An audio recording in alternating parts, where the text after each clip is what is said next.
Hello সবাইকে, Tanuj YouTube চ্যানেলে আপনাদের সকলকে স্বাগত। আজ আমার রেসিপি পটল পোস্ত। ভীষণ ইজি একটা রেসিপি, সবাই করতে পারেন। চলুন আমি কিভাবে করি সেটা আপনাদের শেয়ার করছি। দেখুন, এখানে আমি বেশ অনেকগুলো, 500 থেকেও বেশি, একটু বেশি, আমি ঠিক মাপটা বলতে পারবো না, বেশ অনেকগুলো পটল নিয়ে নিয়েছি।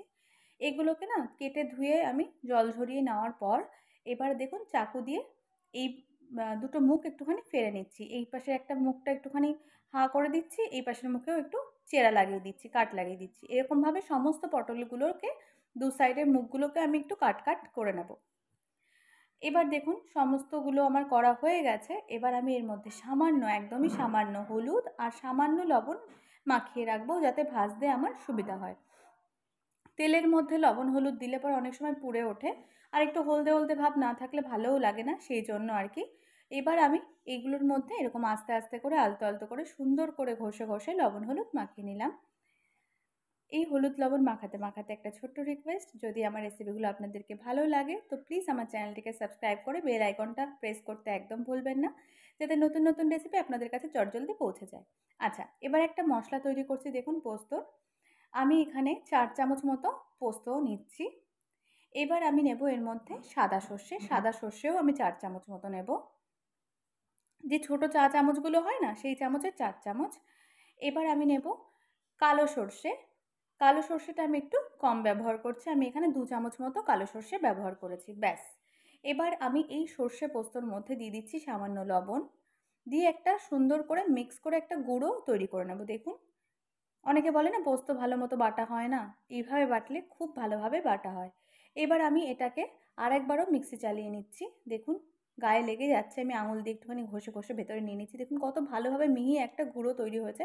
এবার আমি এর মধ্যে দিয়ে দেব লঙ্কা, কাঁচা লঙ্কা। আমি যেই লঙ্কাটা দিতাম সেইভাবে একটা বুঝে একটা ঝাল দেবেন। আর দিলাম সামান্য জল। এই দিয়ে একটা পেস্ট আমি দেখুন সুন্দর তৈরি করে নিচ্ছি। তো আমার পেস্ট তৈরি করা হয়ে গেছে, সর্ষে পোস্তর পেস্ট। এটাকে আমি সাইড করে দিলাম। এবার আমি এক কড়াই নিয়ে নিয়েছি, কড়াইতে সর্ষের তেল নিয়ে নিয়েছি গরম করার জন্য। সর্ষের তেলটা যখন একটু গরম হয়ে যাবে ভালো মতো, তখন আমি কি করব, একটা খুন্তির সাহায্যে এদিক ওদিক লাগিয়ে দেব, মানে কড়াইয়ের চারিপাশটা আমি তেলটা লাগিয়ে নেব, আবার একটু গরম করতে দেব। এইভাবে না কড়াইটাকে ননস্টিক তৈরি করে নেওয়া যায়, প্লেন কড়াইকেও। আচ্ছা, এবার আমি এই তেলের মধ্যে সমস্ত পটলগুলো দিয়ে আমি ঢাকা দিয়ে দিয়ে সুন্দর করে ভেজে পটলগুলোকে তেলের মধ্যেই সেদ্ধ করে নেব। ভয় পাবেন না, আমি এতটা তেলে রান্না করব না, শুধুমাত্র ভাজা হওয়ার জন্যই আমি পটলগুলোকে দিয়ে দিচ্ছি। আমি ভালো করে পটলগুলোকে দিয়ে একটু সুন্দর করে আমি নেড়ে নিচ্ছি।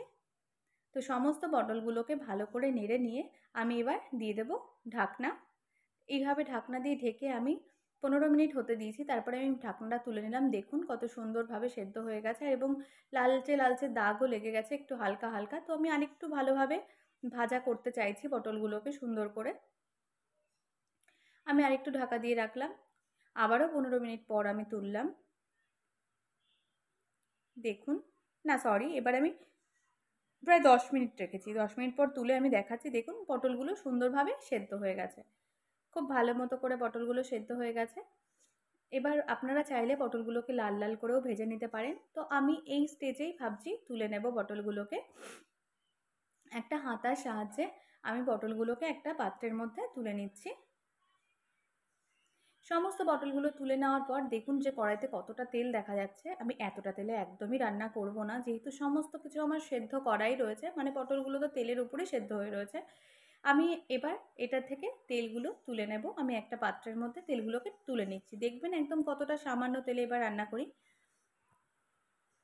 তো এইভাবে সমস্ত তেলগুলোকে তুলে নেব।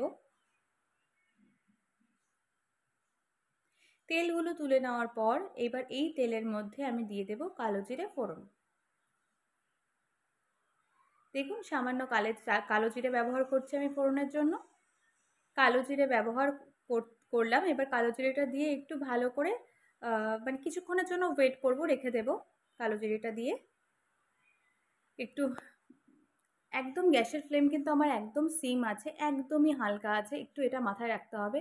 নাহলে এই যে আমি এখন সর্ষে পোস্ত যে পেস্টটা আমি করে রেখেছিলাম সেটা দেবো, নাহলে সেটা পুড়ে গেলে তেতো লাগবে। একদম স্লো আছে, আপনাদের মনে রাখতে হবে আঁচ একদম স্লো করে তারপরে লো ফ্লেমে আপনাদের এটা দিতে হবে, এই সর্ষে পোস্ত পেস্টটা দিয়ে একটু ভালো করে নেড়ে নেব, যাতে এক পাশে ধরে না যায় কোনোভাবে, যাতে তেতো ভাবটা না লাগে। অনেক সময় তেলের মধ্যে দিয়ে ভাজলে তেতো ভাব লাগে, এইভাবে ভাজলে লাগবে না। এইবার আমি দিয়ে দিলাম যতটা প্রয়োজন মনে হচ্ছে হলুদের, ঠিক ততটা প্রয়োজন মতো হলুদ দিয়ে দিলাম, দিয়ে আমি আবারও ভালো করে নেড়ে নিলাম।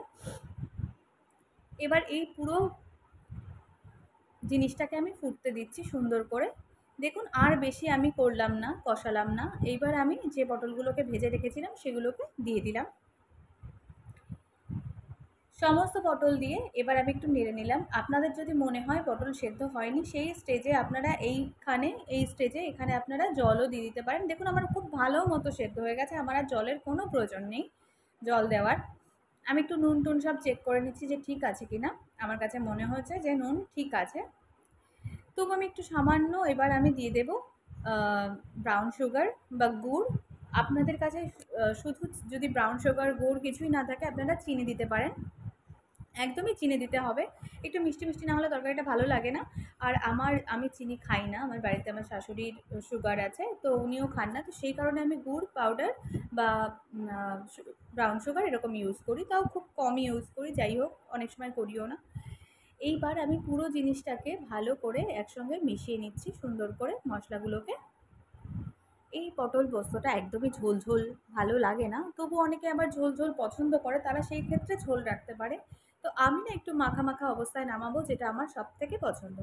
ব্যাস, আমার পটল পোস্তটা হয়ে গেছে, সমস্ত কিছু ভালো করে মিশে গেছে। এবার শুধুমাত্র একটু কাঁচা সর্ষের তেল উপর থেকে ছড়িয়ে দিয়ে আমি পুরো জিনিসটাকে এবার নামিয়ে নেব। দিয়ে দিলাম একটু কাঁচা সর্ষের তেল এবং গ্যাসের ফ্লেম আমি অফ করে দিলাম, হয়ে গেছে আমার রান্নাটা কমপ্লিট। এবার এটাকে আমি সার্ভ করে নেব। দেখুন কত সুন্দর হয়ে গেছে, গন্ধটা যা সুন্দর বেরোচ্ছে। গরম ভাতে এরকম একটা পটল পোস্ত হলে আর কিচ্ছু লাগবে না। এবার পুরো ব্যাপারটাকে আমি একটা পাত্রের মধ্যে ঢেলে নিচ্ছি।